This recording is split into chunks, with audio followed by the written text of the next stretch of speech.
இது தவிர்க்க முடியாததுதான். இந்த விமர்சனங்களை நாம் எதிர்கொண்டுதான் ஆக வேண்டும். இதில் வருத்தப்படுவதற்கோ ஆத்திரப்படுவதற்கோ எதுவும் இல்லை. 10 ஆண்டுகளுக்கு மேலாக திராவிட முன்னேற்றக் கழகத்தின் தலைமையிலான மதசார்பற்ற முற்போக்கு கூட்டணியில் நாம் இடம்பெற்றிருந்தோம்.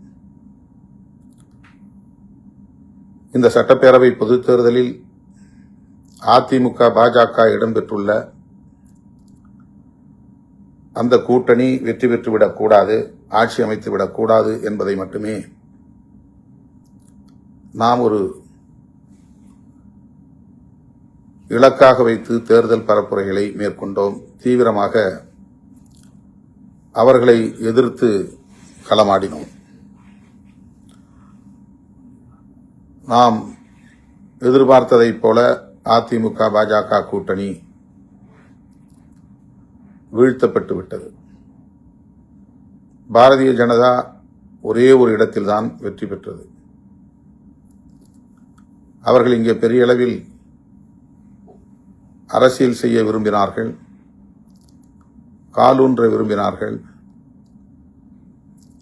அவர்கள் முன்வைத்த சதி முயற்சிகள் அனைத்தும் முறியடிக்கப்பட்டு விட்டன. அந்த வகையிலே நாம் மேற்கொண்ட முயற்சி வெற்றிதான். ஆனால் தவேக தனிப்பெரும் கட்சியாக வெற்றி பெற்ற நிலையில் திமுக தலைமையிலான கூட்டணி ஆட்சி அமைக்க முடியாமல் போய்விட்டது. தேர்தலுக்கு முன்பே இதை நாம் கணித்தோம். இஸ்லாமியர்களின் வாக்குகளையும் கிறித்தவ பெருங்குடி மக்களின் வாக்குகளையும் பெருமளவில் தவேக பிரிக்கும். அதுதான் அவர்களின் ஒரே குறியாக இருக்கிறது. ஆகவே திமுக கூட்டணிக்கு இது பாதிப்பை ஏற்படுத்தும். அதனால் திமுக ஆட்சி அமைப்பதற்கு போதிய இடங்களை பெற வாய்ப்பில்லை.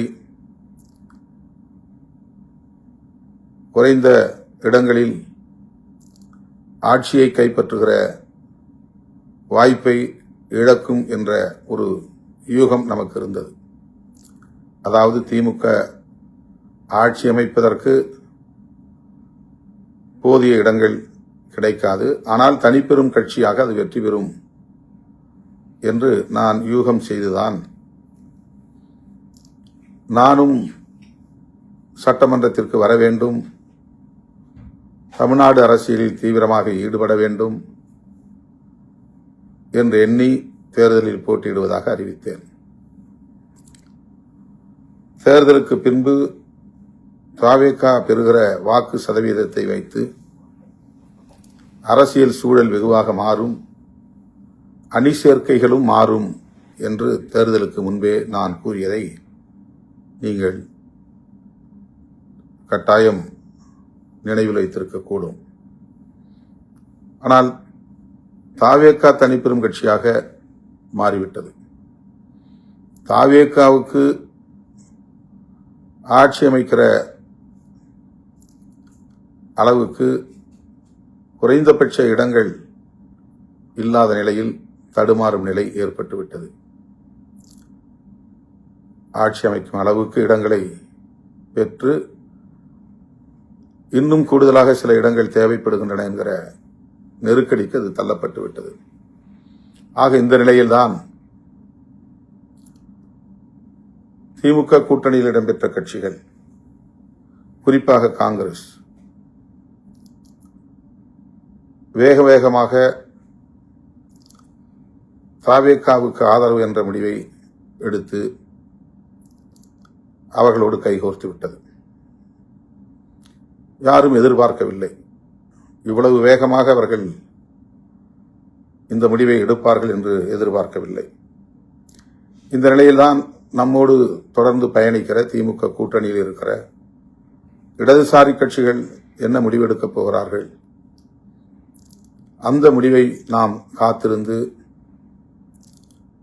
பார்க்க வேண்டும். அந்த முடிவின் அடிப்படையில் நாமும் முடிவெடுக்க வேண்டும் என்று நான் கருதி அதை வெளிப்படையாக அறிவித்தேன். இதுவும் உங்களுக்கு தெரிந்த செய்திதான். நிபந்தனையற்ற ஆதரவை அளிப்பது என்று இடதுசாரிகள் முடிவெடுத்தார்கள். அந்த முடிவை அவர்கள் 8ஆம் தேதி அறிவிக்கிறார்கள். அந்த முடிவை ஒட்டி நம்முடைய மாநில உயர்மட்ட குழு, உயர்நிலைக்குழு மாலை 6 மணிக்கு ஆன்லைன் கூட்டத்தில் விவாதிக்கப்பட்டது. 8:45 மணிக்கு தான் இரவு முடிந்தது. அன்றே ஏன் அறிவிக்கவில்லை என்று பலரும் விமர்சிக்கிறார்கள். விமர்சிக்கிறவர்கள் யார் என்று உங்களுக்கு தெரியும். எப்போதும் நம் மீது காழ்ப்புணர்ச்சி கொண்டவர்கள், நம்மை விமர்சிப்பதை மட்டுமே தொழிலாக கொண்டவர்கள், நாம் என்ன செய்தாலும் அதற்கு தவறான உள்நோக்கம் கற்பிக்கக்கூடியவர்கள். ஆகவே அதை நாம் பொருட்படுத்த தேவையில்லை. இடதுசாரி கட்சிகள் எப்படி மாநில குழுவை கூட்டி ஒரு பொது கருத்துக்கு முடிவுக்கு வந்ததோ அதை போல நாமும் நம்முடைய கட்சியின் முன்னணி தோழர்களுடன் கலந்து பேசித்தான் ஒரு முடிவுக்கு வர முடியும் என்பதை இடதுசாரி கட்சிகளுக்கு ஏற்கனவே நாம் சொல்லிவிட்டோம். எனவே 8ஆம் தேதி 4 மணிக்கு அவர்கள் அறிவித்தார்கள் என்றால் 4 மணிக்கே நாம் அறிவிக்க வேண்டும் என்று அதற்கு பொருள் இல்லை, அல்லது 5 மணிக்கே அறிவிக்க வேண்டும் என்றும் பொருள் இல்லை. அந்த முடிவை நம்முடைய உயர்நிலைக் குழுவிலே வைத்து விவாதிப்பது, அதற்கு நமக்கு கால அவகாசம் தேவை. அதை இடதுசாரி கட்சிகளின் தலைவர்களுக்கு நாம் சொல்லிவிட்டோம். அவர்களும் புரிந்து கொண்டார்கள். அதற்கு இசைவும் தந்தார்கள். நீங்கள் சுதந்திரமாக உங்கள் கட்சி உயர்நிலைக் குழு என்ன முடிவெடுக்கிறதோ அதன்படி முடிவெடுங்கள் என்று சொல்லிவிட்டார்கள். ஆகவே 8ஆம் தேதி இரவு 8:45 மணிக்குத்தான் அந்த கூட்டம் நிறைவு பெற்றது. அப்போது அறிவிக்க இயலவில்லை. காரணம், கம்யூனிஸ்டுகளைப் போல நாம் வெளியிலிருந்து முடிவெடுக்க வேண்டிய, வெளியிலிருந்து ஆதரிக்க வேண்டிய தேவையில்லை. ஆதரவு அளிப்பது என்று முடிவெடுத்தால் நாம் அமைச்சரவையில் சேர வேண்டும் என்பதுதான் தோழர்களின் கருத்தாக இருந்தது. ஆகவே அடுத்த நாள் காலையில் நான் பொதுச் செயலாளர்களோடு மீண்டும் கலந்து பேசி அதன் பிறகு முடிவை அறிவிக்கிறேன் என்று சொல்லியிருந்தேன். 11 மணிக்கு நான் செய்தியாளர்களை சந்திப்பதாக எங்கும் சொல்லவில்லை, அல்லது 4 மணிக்கு செய்தியாளர்களை சந்திக்கப் போகிறேன் என்றும் நாம் அதிகாரப்பூர்வமாக அறிவிக்கவில்லை. பொதுச் செயலாளர்கள் மற்றும் நமது சட்டமன்ற உறுப்பினர்கள் என்னை வந்து சந்திப்பதற்கே 12:45, 12:50 என்று ஆகிவிட்டது. 9ஆம் தேதி பகல். அதன் பிறகு கலந்து பேசினோம். நிறைவாக நாம் கம்யூனிஸ்டுகளைப் போலவே வெளியிலிருந்து ஆதரவு தெரிவிப்பது என்று முடிவெடுத்து தாவேகாவுடைய முன்னணி தலைவர்களுள் ஒருவராக இருக்கிற தம்பி ஆதவ் அர்ஜுன் அவர்களை வரவழைத்து அந்த ஆதரவு கடிதத்தை வழங்குவதற்கு 3:30 மணிக்கு மேல் ஆகிவிட்டது. இதுதான் நடந்தது. ஆனால் இடையிலே இருந்தவர்கள் என்னவெல்லாம் பேசினார்கள், அவதூறு பரப்பினார்கள். பேரம் பேசுகிறார் திருமாவளவன், துணை முதலமைச்சராக முயற்சிக்கிறார் திருமாவளவன், முதலமைச்சராவதற்கு இன்னொரு புறம் தூது அனுப்புகிறார், காத்திருக்கிறார் என்றெல்லாம் வாய்க்கு வந்தபடி அவதூறுகளை அள்ளி இறைத்தார்கள். ஆனால் கம்யூனிஸ்டுகளைப் போலவே நிபந்தனையற்ற ஆதரவு, வெளியிலிருந்து ஆதரவு என்று நாம் அறிவித்ததும் அவர்கள் அனைவரின் முகத்திலும் கரி பூசப்பட்டது. அவர்கள் வெட்கி தலை குனிந்தார்கள். அவர்கள் சொன்னதைப் போல எந்த நிலைப்பாடும் நாம் எடுக்கவில்லை. யாரோடும் பேரம் பேசவில்லை, யாருக்காகவும் காத்திருக்கவில்லை. இடதுசாரிகள் எடுத்த முடிவே சிறுத்தைகளின் முடிவு என்பதை உறுதிப்படுத்தினோம்.